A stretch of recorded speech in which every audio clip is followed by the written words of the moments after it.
many people on one side and the other side of a conversation than any other system. So the business transformative side of this is super critical, but the platform side of it, the technology, obviously also is important. What we've seen, I think, is a trend that says that technology is getting simpler and simpler and simpler.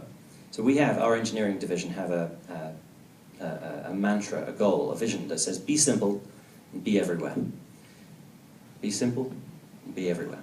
So we want software, even in the enterprise, to become simpler and easy to use so that someone can pick it up, snap a picture, post it to a group, that's it.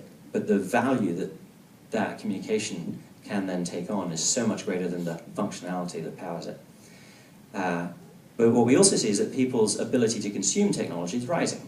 10 years ago, many of us would have been confused by a smartphone. 6 years ago, most of us would have felt like probably I just need 5 or 6 apps in my life. That's all I can imagine I would ever need. And today we have smartphones full of applications, iPads in the hands of our children and grandchildren, and they just instinctively get it. So our ability to consume technology is increasing, the complexity of software is decreasing, and in the end result that we're at now, we have what we call connected experiences. It's the ability to go, whether you're on your games console and you're playing a game and you want to move from the console to the tablet to the phone and continue the game where you left off, and as you walk around, to if you're at work and you want to be able to work on a document in a collaborative fashion with up to 100 people at the same time or more, and then leave the PC, leave the browser, go to a tablet, go to the phone and continue to work on the same thing. So connected experiences that go also not just the same application but across devices, but now across applications. So we'll talk a little bit more about that.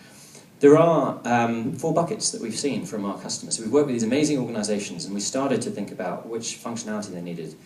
And we matured a little bit and we started to think about how you could package that functionality into examples that a marketing department or a sales department or the R&D division might use to get their work done more effectively.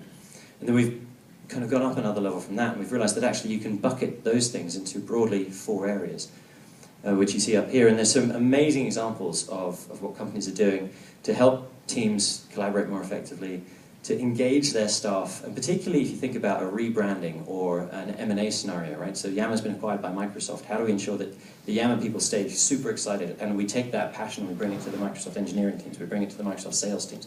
How can we get the sales teams, the engineering teams, the marketing teams from 2 organizations to join up as fast as possible? Because the competition does not stay still, so we must not either. How is it that we can think about going to new markets? I mean, a year ago, Yammer was this big in France, and today we see the French market exploding. There are so many companies that are interested in working with us, so how can we adapt to that? And of course, then how can we take the data that we have and actually share that with, with the people in the organization? So there's been a huge amount of research, of course, done in this. There's a phenomenal, if you're interested, there's a phenomenal piece of research done by McKinsey called The Social Economy that was released, I think, July of last year. So it's about 6 months old. It's quite new. And they talk specifically about the value of social technologies in the enterprise. And they have a whole range of really, really interesting insights and charts. So if you're thinking about how do I figure out the ROI on these kinds of investments inside my organization, that's a really great place to start. It's free. There's about 150 pages, and then there's a 4-page summary. You can choose which one you want to read, but the data's all there. And I think in this space of team collaboration, we see just the fact that people able to contribute in ways they were never able to do before. So let's imagine that you're working on a sales campaign, and that you have a salesperson who's working on a sales campaign with one customer. And that person is collaborating with their technical specialist or maybe someone from the marketing. They're doing this all on email, and all the versions of the documents are flying left, right, and center. And you take that into a social environment, you create a group for it, and you open that group up. And now what you see is that the marketing team, the engineering team, the operations team, they all take an interest, and they contribute, and they say, did you know, actually, seeing as you're having this conversation with the customer, I have something that I can share with you about our roadmap, or I have this new analyst report that was just published that maybe you didn't know about. So we see all of this collaboration starting to happen from around the company in what is actually a sales campaign. And of course the same thing might be true if you had R&D projects. So we work with global pharmaceuticals, and they set up these external networks where they start to collaborate with universities and with other pharmaceuticals and joint research efforts.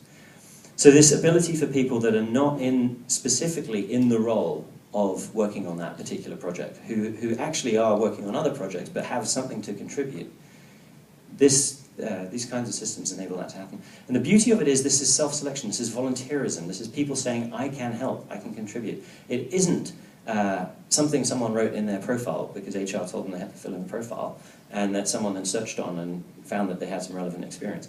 This is people volunteering to help their colleagues around the world. And then that, of course, drives engagement, that drives passion, that drives the ability to make a difference. It means that when I go to work, I know that I can actually help my colleagues write their next presentation. So when I'm preparing for these kinds of sessions, I'll often post a note in our Yammer group and say, I'm going to be speaking to this amazing group of French people in Paris next week. Do you have any stories that you would like me to share with them? And then my colleagues jump in and they share little news stories, so I always get something that's up to date. It's a human being that has actually refreshed the collective memory, and of course other people then see what the thread is, and maybe when they're writing their presentations they go to that thread and they say, oh, well, these are the latest stories. So you can keep the information really, really fresh inside the organization. And then because people can contribute, they provide better customer service, they are faster, they're more responsive, they're more likely to stay in their jobs, they turn over away and move to new companies and competition less frequently. So we see these, again, these amazing statistics around how engagement actually drives business performance. The frightening number, the negative number, is that Gallup did a poll in the US and discovered that 71% of workers are unengaged in their jobs.